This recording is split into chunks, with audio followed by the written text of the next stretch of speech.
My doctor said, you'll become a diabetic. I became quite disgruntled at the whole health food industry because they weren't being transparent. And I think that was a big wake up for me. What the solution is. I wanted to create a health food company that was actually healthy. I never comprehended the fact that I would have 25 staff. I honestly joke about it all the time. I could write a book on what not to do in business because we have been through everything. It was definitely not an overnight success. What about other challenges that you've had along the way? I had the surgery that the surgeon came in, he's like, you had stage 4 endo. And that was the biggest shock to me because my mental health was not great at that time. And I was so fed up with just trying and tracking my ovulation and doing all of the things. We had 9 pregnancies and I've got 2 living babies. Miscarriage is really lonely. So lonely. And no answers. No answers. I remember breaking down in supermarkets, seeing pregnant women and being triggered by the most random people because they were pregnant and I wasn't. It made me feel so small. What would you say to that 10 years ago person rolling balls and delivering them on a lunch break? Everything you're about to go through.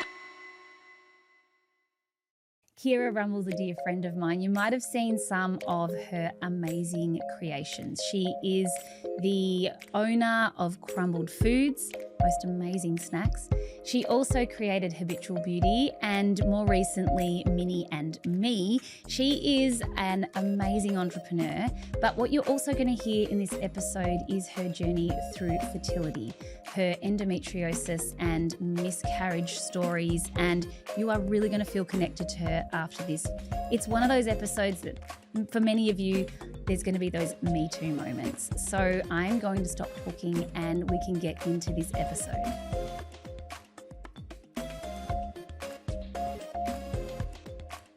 Oh my goodness, Kiera, thank you so much for being here today. I say this every time. I'm so excited, but I actually am genuinely excited. I know. I was trying to think about when we actually officially connected. I know. I was trying to think about that as well. And I wonder if it was maybe at an event, a couple of events that I came to Sydney for a few years ago. Oh, well, a few years, like maybe 7 or 8 years. Many years ago. It's been a long time. Yeah. It's so lovely to have you here and I'm so excited. You are so multifaceted. There's so many things we can talk about today. I was kind of like, where do we start? But one of the things I think for people that don't know, you are the face behind several brands. Yep. And you've had great success, although I'm sure it just wasn't like you didn't wake up one day and go, oh, here we are, I'm so successful. But maybe can we talk about the evolution of that, because you are helping people to live, I would assume that you're very inspired and really want to help people live healthier lives, and you've gone out and really created products and lines that people will actually be seeing in shops that they go in. So can we talk about that a little bit and how that all evolved? Yeah. Well, it was about 10 years ago. I actually got a Facebook reminder pop up, me asking for people if they knew any cafes that I could go and drop protein balls off to. And that was sort of how I got into the whole space of health food. But it really started in my early 20s when I was addicted to sugar and I was diagnosed as a pre-diabetic. Right. And that's hard at that age too, right? It was really hard because I was just seeing all of my friends feeling at optimal health and I just felt awful. And it wasn't until I finally got tested and they tested my bloods that, I was pre-diabetic and I was just addicted to sugar. And so I was chasing that energy that I would get from sugar that was even, very temporary. And so overnight I pretty much just was like, okay, I need to make a change. My doctor said, you'll become a diabetic if you continue on. And I think that was sort of a big wake up for me. And then I sort of, went on my journey of healthy eating, and it wasn't until I got halfway through my sort of journey in that first year that I was like, well, why aren't I still feeling great? And then I realized that the food that I was selecting from the supermarket was actually, especially at the time, it was loaded full of hidden sugars. Yeah. And I became quite disgruntled at the whole health food industry because they weren't being transparent. And so this idea to create a health food company that was actually healthy began. Amazing. So Crumbled was the first brand that you created? Yes, yeah. And then underneath that's then I'm assuming the evolution into Habitual Beauty. Yep. And now Minnie after and me. having children. Yeah. Minnie and me. So, I mean, you are such a powerhouse. It's so inspiring. Thank you. And I'm sure people listening today, it is inspiring because also it's not until you actually start to go ahead and try and create something that you realise that takes a lot of effort. Yeah. And it also sometimes feels like almost like, oh gosh, is it really worth starting? Oh, absolutely. And even when we were years down the track, it was kind of like, is this actually worth pursuing? I mean, we only in the past 8 months have actually started to really see the benefits of everything and really see a way forward. And how long ago was it that you started? 10 years ago, I was hand rolling my protein balls in my kitchen and dropping off in the middle of my lunch breaks to cafes and, just doing everything that makes me cringe because I hate going and doing cold calling and cold sales. But it was definitely not an overnight success. Did you see it being what it is today? Like you're in supermarkets. Yep. Your Habitual Beauty's in Sephora. Yep. Like, did you see that? No, but I think I always had a bigger picture in mind. I never in my wildest dreams thought we'd ever start manufacturing. And so we went and did that just over a year ago.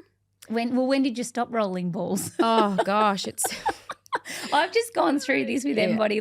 I'm still fulfilling and it's bigger than I can handle now. Yeah. And I can't wait to hand it over. But there's something about actually the process of doing that is an absolute must, I think. Yeah. I think really I was very much doing all the things for at least 7 to 8 years. And I mean, we've gone from having, I think we had 6 people a year ago to now having 25 people in the team. That's a great question. People management. Oh, my goodness.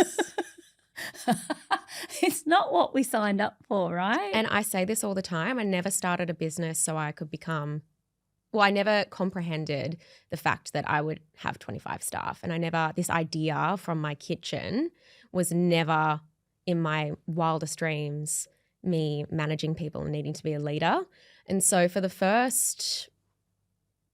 the past year, I've really had to do a bit of soul searching in terms of what kind of leader I want to be and how I really want to help my team become the best people that they want to be too.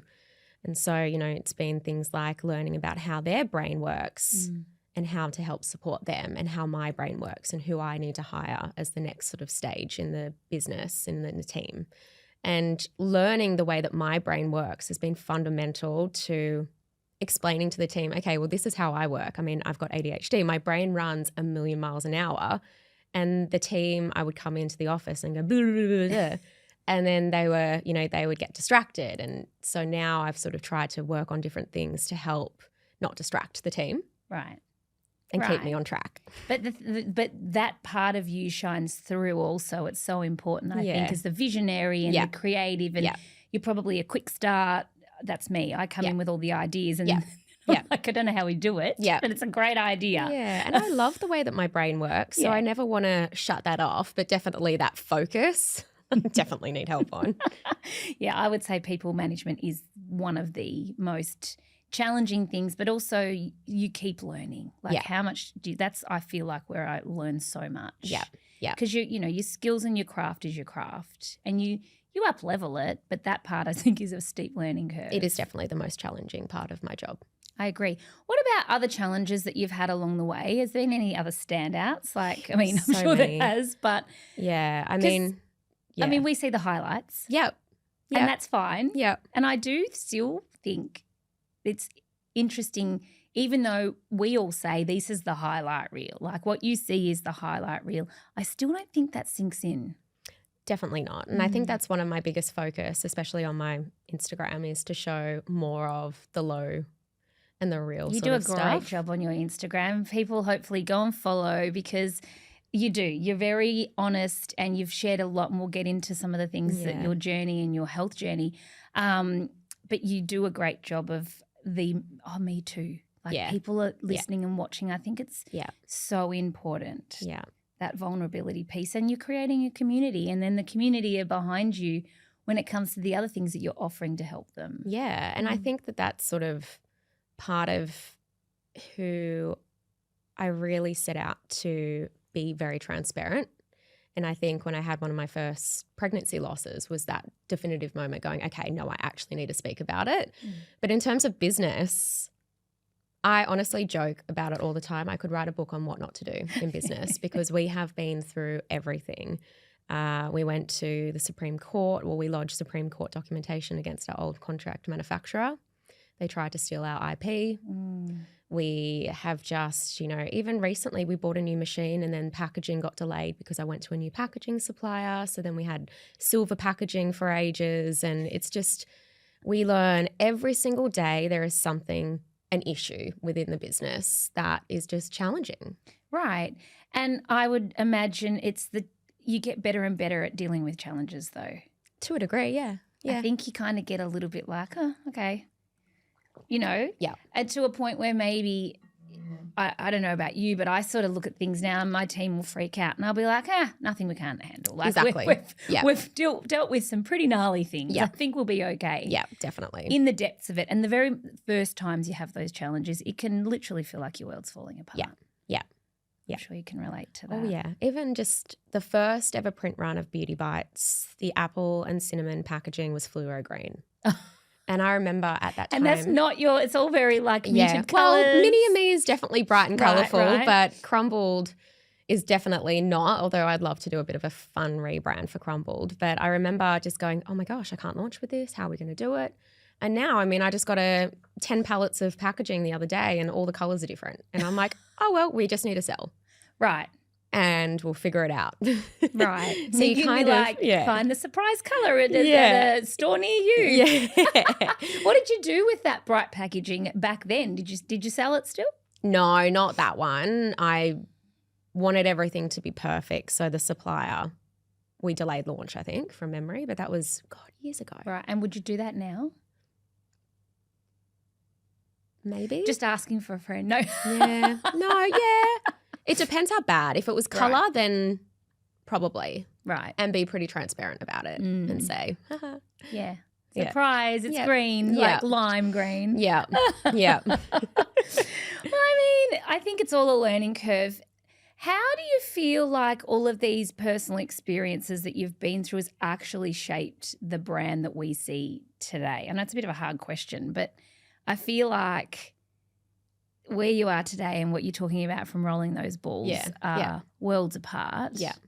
It's all about my life cycle and where I am in my life. Every brand that we've created has been an evolution of the personal journey that I was going through. Crumbled Foods was started when I became insulin resistant and I wanted to create a company that was transparent about what we were all about. Then Habitual Beauty happened because I was eliminating all of the, toxins and the endocrine disruptors and everything like that in my household when we're going through our fertility challenges. And I've followed Low Tox Life and all of those incredible people that were really pioneers in that space. And I remember an embryologist was like, are you using, natural skincare? What are you using? What are you cleaning your house with? And at that time I'd already transitioned. But with my skincare, it was the last to go because I was vain. It was a vanity piece. I wanted my skin to look good. Yeah. And I switched to a natural skincare and my skin just went completely backwards. So I was like, there has to be out there a formulation or the ability to formulate something that was going to give you the results as, a high-grade cosmeceutical skincare but still be clean. Right. And then that's how sort of that whole Habitual Beauty became I love that.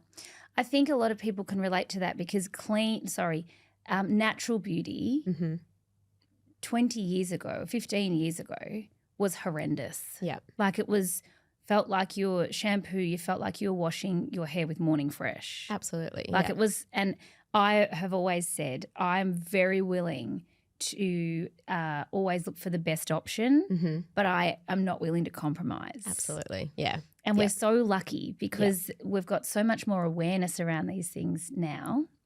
But we've got people like you creating brands that perform. Yeah.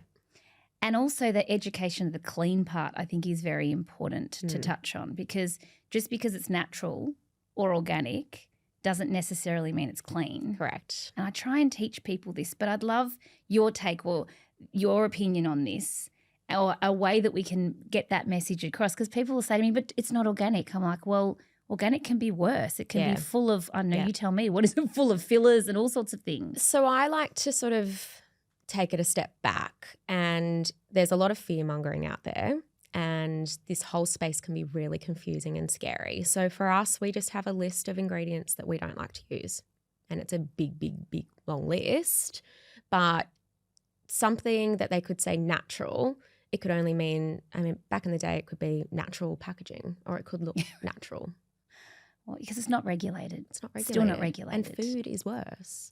I find this wildly fascinating, actually, the fact that it's not regulated. And so the majority of us just trust that, well, whoever they are have got our back. Yeah, yeah. But no. Well, there was a big study that just came out recently about baby food and child food, and nothing met the standards of WHO. Yeah, right. Or World Health Scary. Organization. And Yeah. it's just scary. And it's sort of, it really is. So back to the whole, evolution of who I am. So mini and me was from after I went through all of my fertility challenges. I thought, okay, hey, we're good now. I'm just going to become a mum. But then I was faced with severe HG. Right. And so I couldn't find a brand. I couldn't drink any of the electrolyte drinks on the market, and they would just make me feel sick and loaded full of sugars and artificial colours. And I thought, okay, well, time to create something that I genuinely liked. And then, we've just, the next sort of few products that we're launching are very much in the space that I'm now living and breathing. Right. Yeah. I mean, it's wonderful that we can create what we need. Yeah. It's like we, to teach us to learn twice. We create the things that we see a gap for. Yeah. So it is inspiring for that person, I think, that's listening going, I've got an idea. Yeah. What would you say to that person? Don't expect things to happen overnight.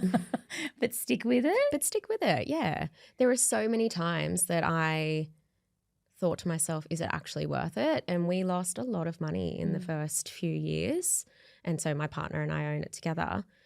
But I mean, even just a year ago, I was racing back from maternity leave because we were struggling. We had just rented out a huge warehouse and factory. We had huge overheads, and we were barely making enough to cover that. And so I had to, after 3 weeks, I was like, you know what? The business is about to go bust if we kept on going the way we were going. So it was about, okay, what do I need to do to make significant change? It's hard in that entrepreneurial space because a lot of people don't get it. Yeah. Like a lot of friends and family don't understand that. They'd be looking going, is that really the best thing for you to be doing right now? Yeah. You're a new mum. Yep. You should be with your children. Yep. And it's not that you weren't with them, I'm sure, but it is a bit of it's a unique space, and it's very lonely. Very lonely. How important is it for you to also then connect with other people that are in similar situations that, you can feel like, oh gosh, you get it? Yeah. So even one of my best friends, she gets it because she's got her own business, and we talk every day about, life and business, and she gets it, and I don't need to explain it. But some of my other friends who I love so, so much, but I feel so guilty when I can't make time for them because we were talking about this before. I work all the time. On the weekends, I wanted to spend the time with my kids and decompress and chill and just, try and switch off to a degree.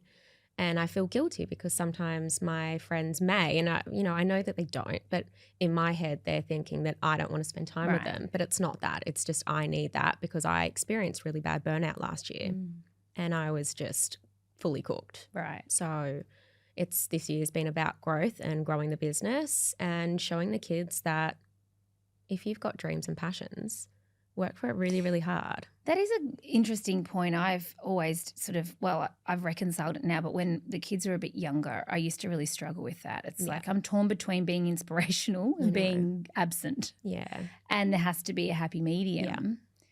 Yeah. And your kids are younger, so it's different at the moment, I guess, as they get older. Yeah. It's nice that you're in a place that hopefully things will continue to evolve and you'll get to spend more time with them. Well, Hunter literally 2 days ago says to me, and he's 3, and he's had a speech delay and he's just starting to speak a lot more. And he said, Mummy, I miss you when you go to work. And I was just like, I quit. But, I explained to him, Mummy loves going to work. Yeah. And, when I'm there, I have photos of you there and I can call you whenever and I get photos of you. And then, 2 minutes later, he's like, go away. But, I find that I'm a much better person when I'm feeling fulfilled. And when I get home, I am off work for the majority of part of it and I'm one-on-one with them. Yeah. And then on the weekends, I really try now not to focus on work as much because I find when I am fully present with them, it's a lot better. My best friend once said to me, and she had a baby before I did. So, that period of time where some of your friends have babies and you don't, you really feel like you're out of touch with the ones that have kids. Yeah.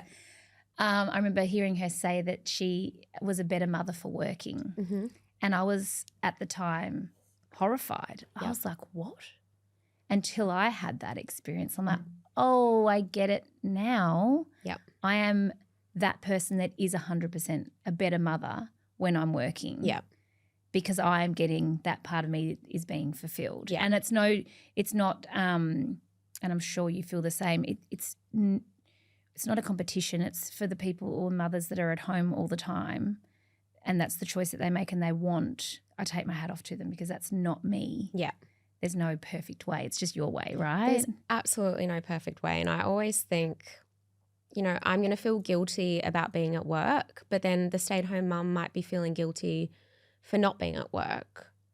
You're never going to be happy, 24/7. And my mum had 4 kids and she stayed at home. And, she did bits and pieces for my dad's business. But I honestly don't know how she stayed sane because for me, my mental health is not great when I'm at home because I feel really lonely. Yeah.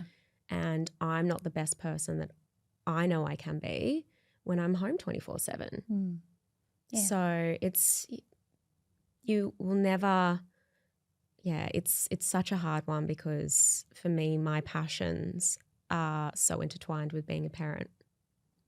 Yeah. Let's talk about parenting. Well, let's talk about your fertility journey because you were very public about that. And you are an amazing spokesperson for endometriosis and sharing your experience around that as well. Yeah. Talk us through. I'm sure like any other couple that decide they want to have a baby, they're like, let's try for a baby. Yeah. Only to discover, did you know you had endo before? No idea. Right. And so my mum, 4 kids, 2 babies on the IUD. One of my brothers is 7 years younger and the other one's 14 years younger than me. Wow. Same dad, just very fertile parents, right? So I kind of thought it'll be easy. Yeah. And it was absolutely not. We had 9 pregnancies and I've got 2 living babies. Right. So it was a really hard, traumatic few years. And I don't know whether or not I actually had really bad endo growing up or not. It was really after I had a heterotopic pregnancy. So it was a dual pregnancy, one in my fallopian tube and then one in my uterus. And the one in my uterus miscarried and then I went to the hospital and I was like, something else is not right here. I've got shoulder tip pain. I've got side pain. It feels like an ectopic pregnancy. And I was gaslit by the ED for 4 weeks. Wow. To the point where I finally got a scan externally and it turns out my organ had ruptured and I was bleeding internally. And so after that, I then experienced horrific pain because I had to have emergency surgery. They had to remove my tube and I was faced with adhesions after. And it was just during COVID that I really had extreme pain. And I've got photos where I look 6 months pregnant. And I was so bloated and desperate for a baby. And, there are videos that my partner's taken of me on the floor screaming in pain because that was my reality. And I thought I just had adhesion pain. And so because from the surgery. And so I booked in for surgery and then COVID happened. So all of those elective surgeries were cancelled. And I remember I just went downhill from there. And it wasn't until after I had the surgery that the surgeon came in. He's like, you had stage 4 endo. And that was the biggest shock to me because I didn't ever think I had endo.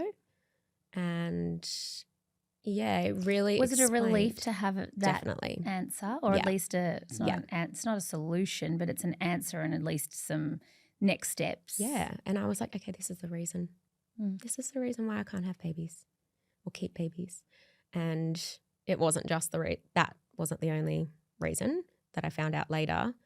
And yeah, the plan was, okay, let's try again for a few months. And I just knew I was so exhausted. I was so fed up with just trying and tracking my ovulation, getting blood tests and doing all of the things. And then I went to, I think, my third fertility specialist. They said, I just need you to test me for every single thing under the sun. I think I had had another loss in between that. And came back that I had a blood clotting condition that could have been picked up by a simple blood test years ago. And then we just decided, okay, we need to do IVF because my mental health was not great at that time. And rightly so. Yeah. Miscarriage is really lonely. So lonely. And no answers. No answers. And so after the misdiagnosis at the hospital, I documented it and started talking about it. And overnight, it was just like this confirmation that me speaking about something that I was so afraid to speak about would connect me to so many other people. Why do you think you're afraid to speak about it? Is it because of the societal? Really? I think back then I was embarrassed and ashamed that my body had failed when I saw so many other people around me not failing. And obviously now I know that, my goodness. Goosebumps. Yeah. And like That's obviously now I heartbreaking. know that I wish I could give that person a hug. And I always put up reels being like, if only she could see this. Right. But, you know, I had to go through all of those feelings to actually be okay with the fact to do IVF. And the moment that we decided, I still wasn't happy with that fertility specialist, and I found another one that my friend Rachel recommended. And as soon as I walked into that office, I just knew. I was like, okay, you're going to make my baby for me. How important is it to have the right team? The most important thing. So that is honestly trusting your gut and making sure you have the people around you that really want to support you. I mean, the amount of people that I've referred my OB to that have gone through losses, I'm just like, you just need someone to actually reinstate the faith, you know, back in your life. Yeah, and in yourself, in your body. Because I think we start to think our body is the thing that's failing us. 100%. And even just being told multiple times over and over again by the hospital, they even to the point where they said, you're not actually handling this miscarriage very well, so you probably need to go see a psychologist. How are you supposed to handle a miscarriage? That was my question. Well, correct. And now I look back at it going, even if this was like the earliest pregnancy loss ever, a loss is a loss. Right. And it makes me so angry that there are doctors out there that can say that. But I think that doctors also switch off and they have to for a coping mechanism. It's like it's part of a coping probably mechanism for them. Yeah. But it doesn't solve the issue. And just coming back to miscarriage, because I constantly want to talk about it because I feel like there's just not enough conversation around it. No. They're unable to give answers. You know, it's kind of like a wait and see thing often, which is probably what happened in the first instance where you were denied any investigation. I don't know what the solution is. It's a very interesting and quite unique situation because there's nothing to kind of say, oh, this will be okay, this won't be okay. It's just a wait and see game, but there's no support. No support. And I think there are some great organisations out there that are really trying to make a difference and a change, like Pink Elephants. They're an amazing charity that have got a Facebook group that I think I found a little bit too late because if I had known about them earlier, it would have possibly helped. But I think it's just about having conversations like this and for people in the medical space like yourself to actually hold space for people, because there is so much shame and stigma around my body failed. And it's really sad to know that there are so many people going through that every single day. And I remember breaking down in supermarkets, seeing pregnant women and being triggered by the most random people because they were pregnant and I wasn't. And I actually had a friend recently who fell pregnant quite quickly, and one of her really good friends didn't and hasn't been able to fall pregnant. And I just said, you know what, like, you're acknowledging what you're about to do could potentially railroad this person, and having that acknowledgement is a step forward. And, you know, learning about the best way. So if you've got a friend going through infertility and you fall pregnant, maybe send them a text so they can process it. Right. And having these conversations rather than, you know, saying I'm pregnant and then for them to process all of these emotions, because it's not about you being pregnant or anyone else being pregnant. It's the fact that they aren't pregnant. They're not pregnant. Yeah. And I still get triggered by people. And I have 2 beautiful babies, and it's so complex. Yeah. It is. I think it is really difficult. And I also think sometimes the other thing too is as a friend or somebody that's trying to support you, it's not actually about saying anything. It's just about being. Yeah. Yeah. You know, we really need to get back to listening to listen, not to answer. Yeah. You probably didn't want anyone's answers. You just wanted someone just to know they're there. Yeah. Like, it's like, I don't need anything from you. Yeah. I actually would prefer you didn't say anything at all. Yeah. And the amount of time people are like, you just need to relax, delete the apps. Yeah, gosh, It happened for a reason. not helpful. And everyone's intentions are so pure and kind, but those, like, I remember the exact person and the exact time when I was told those things, because it made me feel so small. Right. And I still love those people dearly that said that to me, but well, they have the best intentions, don't they? But And they're just trying to make you feel better. You know, or maybe it wasn't meant to be for that month. I mean, that's fine, all good and well, but especially if you're looking at 7 losses. Yeah. Yeah. You know. Yeah. You kind of by the 7th, you're not buying that anymore, are you? Yeah. Yeah. And so making that decision to do IVF was actually a huge weight off my shoulders, because I handed over control to somebody else, and having that power taken over to someone else and control was so important for me and for my mental health. I think a lot of women can relate to that, the moment where they decide that it's no longer their problem. Yeah. It's like it's a you problem. Yeah. And there's something energetically really important about that too, actually. Yeah. But the stress of all of that also really does weigh in as well. Like this, that's what I mean. It's so many layers to it. Yeah. But I do know that by you sharing your story, there is that person that's listening today that's going, oh my goodness, that's me. Yeah. You know, and I think it's that's the only way that we can, I think, support each other is by talking about it. Yeah. And for so long it's been taboo to talk about, especially miscarriage. Yeah. That was, up until recently, no one really ever shared. Yeah. And then not announcing until 12 weeks. I'm very much a big advocate for, if you feel comfortable, do it. Because if something does unfortunately happen, then at least you have friends and family around you to support you through that grief. I do agree with that too. And you're not going to necessarily tell everyone. You're going to tell the people that are the ones that you need to rally around you. Yeah. Yeah. And also there's that moment of that, you know, it's exciting but scary, that first moment of finding out, and it probably gets more scary as you go along after more miscarriages, I can't imagine. But there is still that part that it's nice to have a moment of excitement and to share that with people. Yeah. Yeah. Yeah. Finally, I mean, I feel like after talking to you, you've lived 1,000 lives. I have, and 1,000 definitely. versions of Kiera have existed. Yeah. What would you say to that 10 years ago person rolling balls and delivering them on her lunch break?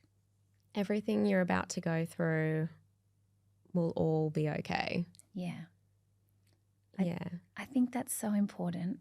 I think it is important in those times. I actually, in some stressful times, have actually pre-warned people to tell me it's going to be okay. Yeah. I'm like, I'm going to ring you Yeah. and you're going to say it's going to be It's okay. gonna be okay. Yeah.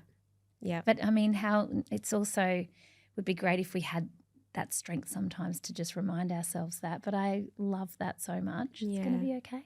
Yeah. And I think it's so hard to see the light at the end of the tunnel. I mean, when I was in the throes of infertility, I always knew that I was going to become a mum deep down.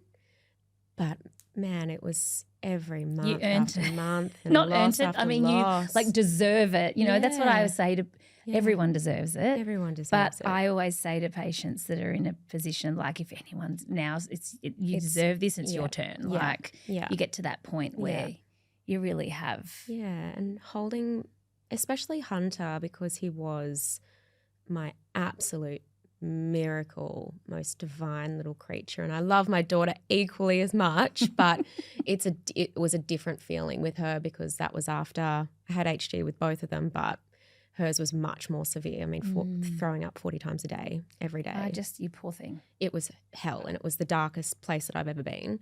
But holding Hunter in my arms, I cried happy tears for months on end. So beautiful.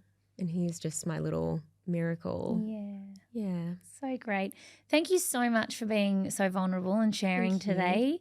Like I said, I really think that through stories and sharing real life experiences, we connect and we can have those Me Too moments. Yeah. And like I said, for anyone that's listening, go and follow you on Instagram because you are so open and really inspiring. Thank you. And I just think that, I can't wait to see what happens in the next 10 years for you. I know. With all We've the got things. some big goals. Like buckle up. Is that what we need to do? Yeah. No more children for a while though, but definitely want to grow it more. Yeah, amazing. Well, thank you so much. It's been so good to talk to you today. Thank you. Hey there, it's Nat Kringudis, host of the Wellness Collective podcast. I know how important it is to have a safe space for women's health, and that's why we created NK the Membership, an online sanctuary where you can access expert guidance and support right from home.